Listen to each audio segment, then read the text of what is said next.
New complaints by people who say they've received improper parking tickets from the city of New Orleans. It comes 1 week after we first reported how one taxi cab driver used the city's required GPS system to prove his vehicle was nowhere near where parking officers issued the ticket. Now other people say they're in the same boat and they're calling for a full city probe. Investigative reporter Travers Mackler is live at 6 now with what the city says about these new allegations. Travers? Well, Scott, the city says nothing improper is going on, that all tickets issued are done so properly. But after we first told you about the suspicious situation surrounding a local taxi cab driver, we were flooded with emails, and some say the problems we're about to show you are not coincidental, they're a pattern. It's safe to say if you end up with one of these on your windshield in New Orleans, it's not a good day. And years after receiving parking tickets, we found 3 people who are now questioning the system, all singing the same tune. Weston Allen lives in Mandeville. Yeah, it seems pretty strange to me. Julie Tran resides in Marrero. Somebody's not doing their jobs. And Kathleen Mooring is from Houma.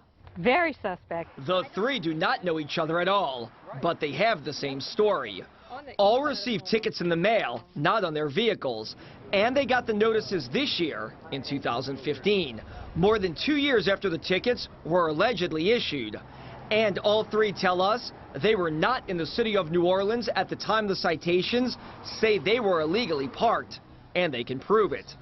Allen says the car the city claims was parked illegally was in his driveway. The license plate number was for my daughter's car, who goes to LSU, and I thought it was quite strange because she was at LSU as a freshman at the time. She was living in a dorm, and the car was in our driveway, and I knew it hadn't moved for several months. When Allen challenged the city on the ticket, they sent him the make and model of the car they say is his. They mailed me a copy of the citation, and the copy of the citation had my daughter's license plate number on it, but it showed it for a gray Oldsmobile, and my daughter's car is a red Mazda.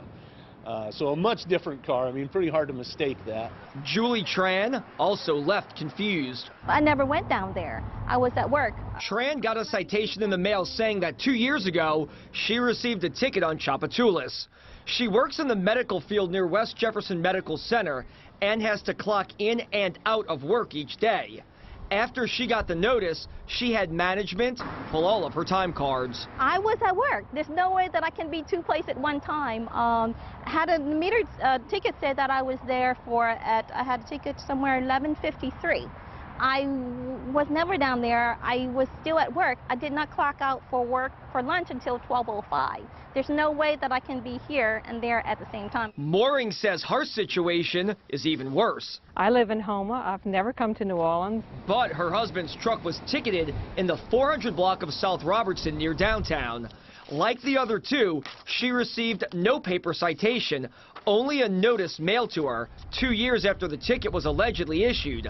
She says her husband works at a Terrebonne Parish plant, and his time card shows he was at work on the Monday morning the city says he was improperly stopped. Why would he be in New Orleans on a Monday morning, 10 o'clock in the morning? The 3 reached out to us immediately after we told you the story of taxi cab driver Glenn Trotter.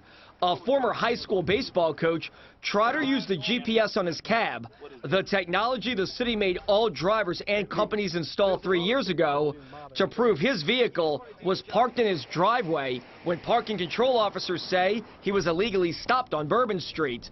The picture the city gave us to support its case against Trotter isn't of his United cab. It's another vehicle.